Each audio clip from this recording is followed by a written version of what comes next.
Everyone, welcome back to my channel. ये मैं किसी का कॉपी किया, पता नहीं, शायद सोनियापा का चैनल है, पता नहीं, सोनियापा समथिंग कुछ ऐसा है नाम, सॉरी।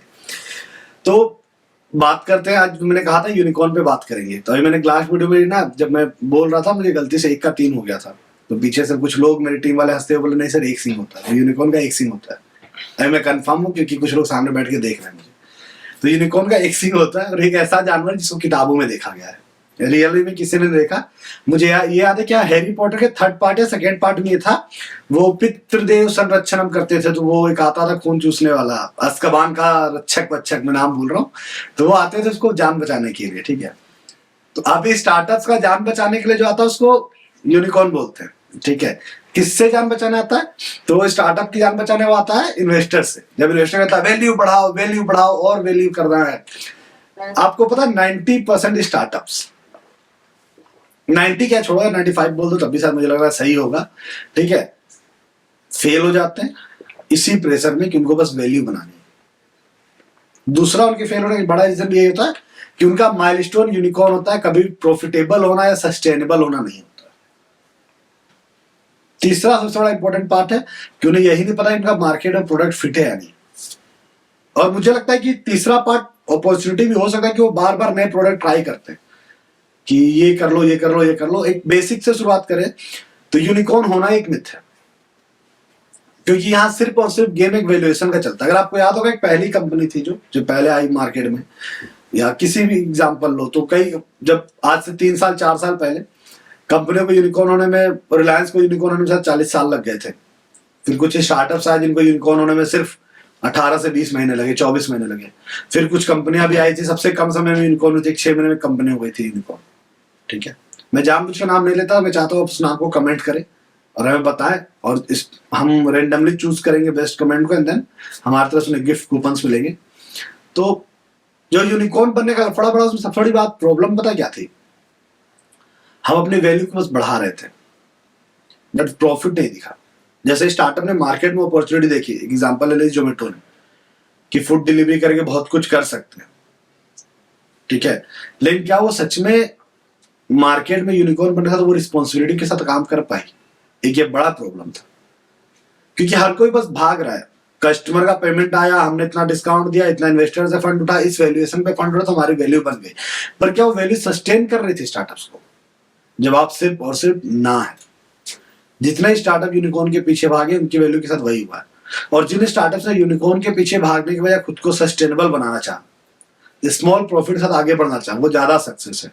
चाहे आप जेरोधा देख लो, चाहे जोहो देख लो, चाहे इज माई ट्रिप देख लो। जिन्होंने स्लो ग्रो करना बिलीव किया, जिन्होंने खुद का पैसा लगाया, धीरे धीरे काम करते गए, वो सक्सेस भी हो गए। The most important part two build your own system, unicorn के पीछे मत भागो, वरना हैरी पॉटर में वो हिंदी में जब डब करते हैं तो कहते हैं ना, पितृदेव संरक्षण, वही हाल आपका होगा। या अज़्काबान एक इन्वेस्टर्स होंगे जिनके भूत से बचाने के लिए आपको हर बार यूनिकॉर्न का मिथ बुलाना होगा, और उम्मीद आपको कितनी बार बचाएगा ये बहुत मुश्किल है। Second, the most important part, आपको इस बात को समझना होगा कि जब आप यूनिकॉर्न की बात करते हैं तो वो वैल्यू आपके कस्टमर का होना चाहिए, आपके इन्वेस्टर पोर्टफोलियो का नहीं होना चाहिए। आजकल के समय में जब किसी कॉलेज में जाता हूँ, कुछ दिन पहले मैं कॉलेज में गया था, यूनिवर्सिटी में गया था, स्टूडेंट्स की मेंटालिटी बहुत क्लियर है। सर हम बिजनेस कर रहे हैं फ्रीलांसर, अगर कोई इन्वेस्टर ऑन बोर्ड होगा वो हमें पैसा देगा, then we registered our company. और यहीं से प्रॉब्लम शुरू होती। अगर आपको मार्केट में अपॉर्चुनिटी दिखी और आपको लगा कि हाँ इस पे काम करना चाहिए, आपने एज ए फ्रीलांसर काम किया और आपने पैसे बनाए, 1 लाख 2 लाख 3 लाख 50,000 कुछ भी बनाए, उस समय आपको ये सोचना होगा कि आप पैसे बना रहे हैं, उसी पैसे को थ्रू कंपनी बनाए हो तो आपके बैलेंस शीट पे भी दिखता, आपको फंड उठाने में भी आसानी होती। लेकिन आप क्या करते हो, पैसे बना रहे, पर्सनल यूज कर रहे, लेकिन पैसे कब लगाएंगे? जब कंपनी चल जाएगी तब। इन्वेस्टर आए, पैसा डाले, और सेम इन्वेस्टर भी यही बोलता है, यार हम अपना तुम्हारे पैसा क्यों डालें? तुम्हें खुद की कंपनी भरोसा नहीं है, तुम खुद की कंपनी रजिस्टर्ड नहीं कर, हम क्यों डालें? अगर आप, जो मैंने इससे पहले वाली वीडियो में सेम चीज बोला था, अभी वही कह रहा हूं, अगर आप स्टार्टअप सबसे आखिरी होप है आपकी कि चलो यार 4 साल फ्रीलांसर करके पैसा बना लिया, चल गई तो चल गई, वरना तो प्लेसमेंट मिल ही जाएगी, तो आप स्टार्टअप में टिक नहीं पाओगे। इंडस्ट्री आपको टिकने नहीं देगी, क्योंकि हम कितना भी बड़ा बात कर लें, अगर हमारी गवर्नमेंट भी कितनी बड़ी बात कर ले, ये गलत हो सकता है कुछ में, लेकिन मैं कहूंगा अगर हम कितनी बड़ी बात कर ले कि इंडिया सबसे बड़ा स्टार्टअप इकोनॉमी बना रहा है, इसी के दम पे हम इससे ऐसी इकोनॉमी बन जाएंगे, बट अगर हम मुड़ के अगर देखें तो हमें समझ में आएगा कि हमारे 92% स्टार्टअप फेल हो रहे हैं। तब हमें मुड़ के समझ में आएगा कि फंड की क्राइसिस कितनी स्टार्टअप्स के लिए। लास्ट ईयर, आज से 2 साल पहले, हर 3 घंटे पे एक स्टार्टअप को फंडिंग मिलती थी। इस साल ये नंबर 10 घंटे का हुआ 21-22 में। 22-23 में नंबर 15 घंटे का हो गया। 15 घंटे में एक स्टार्टअप को फंडिंग मिल रही है। वो 3 घंटे से बढ़ते बढ़ते 15 घंटे तक आया, हो सकता है कल वो 1 महीने में एक स्टार्टअप को फंडिंग मिले। ये रेशियो क्यों खराब होता जा रहा है? क्योंकि यहां हर कोई एक मैथ के पीछे जा रहा है बस। हाय सर, अभी हम प्रॉफिट में नहीं है, अभी हम लॉस में है, 3 साल बाद हम प्रॉफिट में हो जाएंगे। क्यों प्रोडक्ट को लॉस में बेचना? क्यों आपके पास गट्स नहीं कि आपका कस्टमर आपका प्रोडक्ट 1 रुपए में खरीदे? क्यों ये बताना कि आप फ्री में यूज करो हमारा? द मोस्ट इंपॉर्टेंट पार्ट, अगर आप बोल रहे हो कि मार्केट में अपॉर्चुनिटी है and then you plan you to start a startup या यूनिकॉर्न बनाने के पीछे भाग रहे हो, अगर मार्केट में अपॉर्चुनिटी और आप सर्व कर रहे हो देन यू चार्ज लो ना हमसे। क्यों नहीं चार्ज ले पा रहे हम आपसे? एक मैं नाम नहीं लूंगा कंपनी का, एक समय उसने कहा था कि जो डिजिटल है, जो डिजिटल एजुकेशन पे वही सब कुछ है, जो हमारे प्लेटफॉर्म पे है वही सब कुछ है। ऑफलाइन एजुकेशन सेंटर्स कुछ दिनों में बंद हो जाएंगे। आजकल वो भी अपना ऑफलाइन एजुकेशन सेंटर खोल के बैठे हुए, क्योंकि उन्हें खुद बंद होने कगार पे आ गए थे। इंडिया की बड़ी कंपनियां अगर आप चेक कर लो, वेदांतु है, अनअकैडमी है, बायजूस है, किसी बड़ी कंपनी को उठा के देख लो, गूगल है, एम्प्लॉइज को निकाल रहे हैं। और छोटे मोटे नंबर्स पे नहीं निकाल रहे, बहुत बड़े बड़े नंबर्स पे निकाल रहे हैं। सारे स्टार्टअप्स का यही हाल है। दैट्स द बिगेस्ट रीजन मैं कह रहा हूं कि अगर आप स्टार्ट कर रहे हो स्टार्टअप, चाहे आप छोटे लेवल पे ही करो, पहला तो सब एक चीज मान लो कि आपको प्रॉफिट कमाने आना चाहिए। 80% फाउंडर जब स्टार्टअप करते तो वो अपना पर्सनल पेमेंट नहीं काउंट करते कि वो खुद कितना कमा रहे हैं। अपना पर्सनल वर्कफोर्स का पेमेंट काउंट नहीं करते, क्या मुझे 5,000 रुपये अलग रखना चाहिए। और जब थोड़े से बड़े हो जाते हैं, थोड़ा सा बड़ा बन जाते हैं, थोड़ी सी कंपनी अच्छी हो जाती है, फंड आ जाता है, फिर वो इतनी सैलरी दबा के लेते हैं कंपनी घाटे में रहे। प्रॉफिट में आए चाहे ना आए, मुझे सैलरी मिलनी चाहिए।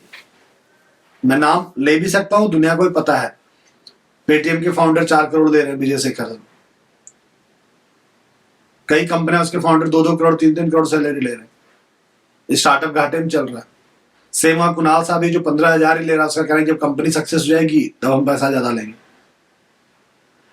एज ए स्टार्टअप सिर्फ वैल्यू मत बनाओ, मार्केट की वैल्यू बनाओ। मार्केट में प्रोडक्ट को फिट करो। मैं देखता हूं कई स्टार्टअप का, मैं अभी एक लखनऊ में से स्टार्टअप था, उसने पहला फंड रेज किया, very small amount, only 10 to 15 lakh. They use 1 lakh for publicity कि हाँ हमने सीरीज सीड राउंड उठा लिया, हमने सीड फंडिंग उठा ली। वो हर किसी को मैसेज डाल रहा है, हमने सीड उठा लिया, सीड उठा लिया। इनडायरेक्टली मुझे नहीं रहा कि मैंने पूछ लिया क्यों कर रहे हो, तो उससे हमारे मेंटोर ने कहा है कि अगर हम ऐसा करेंगे तो हमको नेक्स्ट राउंड के लिए जल्दी पैसा मिल जाएगा।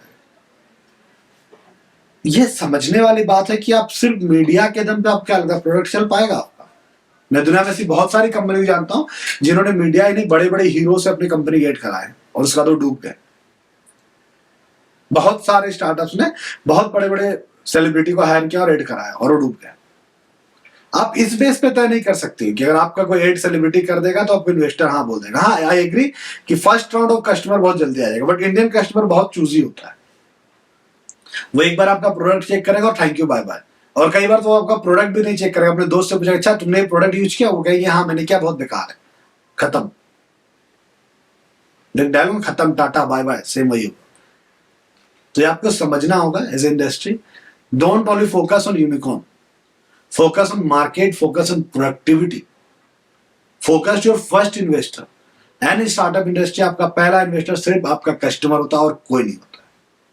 तो अपने पहले इन्वेस्टर पर फोकस करो जो एग्जैक्ट आपके लिए काम करता है। आप कितने लॉयल हो वो उसी से डिसाइड होगा। सेकेंड जो आपको फोकस करना, दैट्स कॉल है, जब भी आप कस्टमर के लिए भागते हो तो आपको एक चीज फोकस करना, आपका कस्टमर एक्विजिशन कॉस्ट कितना जा रहा है। आपको एक नंबर बहुत अच्छा बताता हूं, ठीक है। इंडिया की एडटेक कंपनियां 1 रुपए कमाने के लिए 137 रुपए खर्च करती है।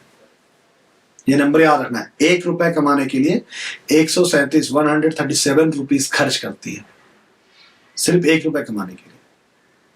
वो इन्वेस्टर का पैसा है और फिर वही बाद में प्रेशर बनता है प्रॉफिटेबल हो जाओ, प्रॉफिट। एक कंपनी ने एक क्रिकेट मैच स्पॉन्सर कर दिया, बाद में क्या हुआ, अगर आप मुड़ के देखोगे एक क्रिकेट मैच स्पॉन्सर करने के बाद में मुड़ के वही हुआ, जब मुड़ के देखती है कंपनी तो पता चलता है भैया लॉस चल रहा है, ऐसा एम्प्लॉयज को हटा, टीम हटाओ टीम हटाओ टीम हटाओ।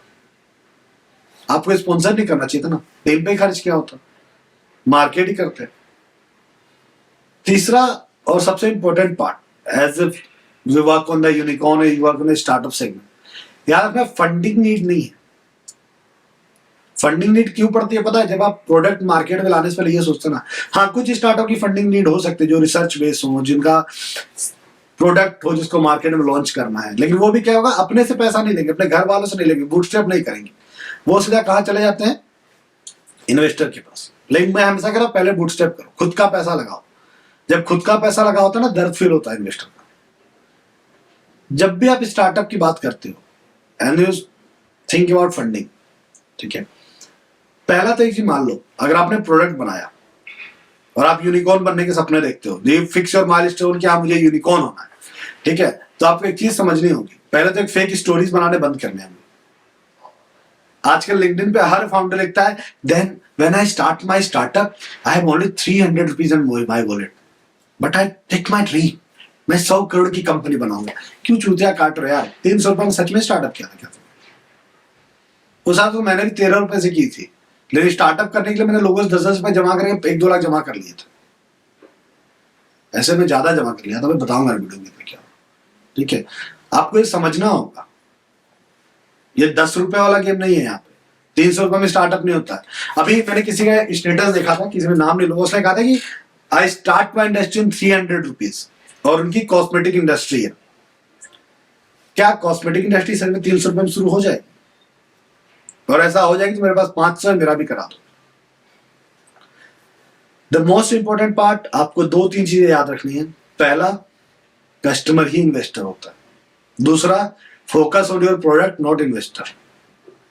तीसरा, यूनिकॉर्न एक मिथ है जो हैरी पॉटर में भी दिखता है, ठीक है, आपको ये समझना होगा, इससे थोड़ा बाहर निकलना होगा, और आप नहीं निकल पा रहे हो तो स्टार्टअप मत करो। चौथा, लॉस मेकिंग स्टार्टअप मत बनाओ। फिर आप कहते हो कि मार्केट अपॉर्चुनिटी कितनी बड़ी है सर, 400 बिलियन की डॉलर की मार्केट है, 300 बिलियन डॉलर की मार्केट है, बट अभी हम लॉस में है। घंटे की मार्केट कवर कर रहे हो यार, जब इतना बड़ा मार्केट तब भी तुम लॉस में, ठीक है। एक इंपॉर्टेंट पार्ट, अगर आप फ्रीलांस कर रहे हो और ये प्लान कि आपको स्टार्टअप में इसको कन्वर्ट करना है, आप स्टार्टअप करना चाह रहे हो, तो बिल्ड योर ओन प्लेटफॉर्म। बहुत सारे लोगों ने फ्रीलांस से ही स्टार्ट किया है, अपना प्लेटफॉर्म बनाओ, उसके थ्रू फ्रीलांस ही करो, उसमें कोई दिक्कत नहीं, लेकिन कम से कम रेवेन्यू ट्रैक्शन तो दिखेगा। क्या पता तुम भी एक नंबर जोड़ जोड़ के यूनिकॉर्न हो जाओगे। तो ये बात समझनी होगी आपको, यूनिकॉर्न सच में एक मिथ है। कल हम बात करेंगे आपके एलएलपी और प्राइवेट लिमिटेड क्या डिफरेंस करेगा, आपको कौन सी कंपनी बनानी चाहिए, इनक्यूबेशन चूज करना चाहिए, एग्रीगेटर चूज करना चाहिए, कैसे चूज करना चाहिए, क्या क्या इंपॉर्टेंट पॉइंट्स होंगे चूज करने के लिए, ठीक है। इसके अलावा हमारा एक इनिशिएटिव चल रहा है बेटी टू स्कूल। अगर आपके पास कोई लड़कियां हैं आसपास जो पढ़ना चाहती है और पढ़ नहीं पा रही, दे नीड ए स्कॉलरशिप, तो आप उन्हें हमारे नीचे लिंक दिया हुआ कमेंट बॉक्स पे, आप वो लिंक रेफर कर सकते हैं, उसके थ्रू स्कॉलरशिप के लिए अप्लाई कर सकते हैं। और हाँ, अगर आप थोड़ा सा सपोर्ट कर सकते हैं तो काफी अच्छा होगा। आपका एक छोटा डोनेशन भी हम उन्हें स्कॉलरशिप के तौर पर एक बड़े अमाउंट के तौर पर मिल सकती है। थैंक यू वेरी मच, मिलते हैं अगले वीडियो में।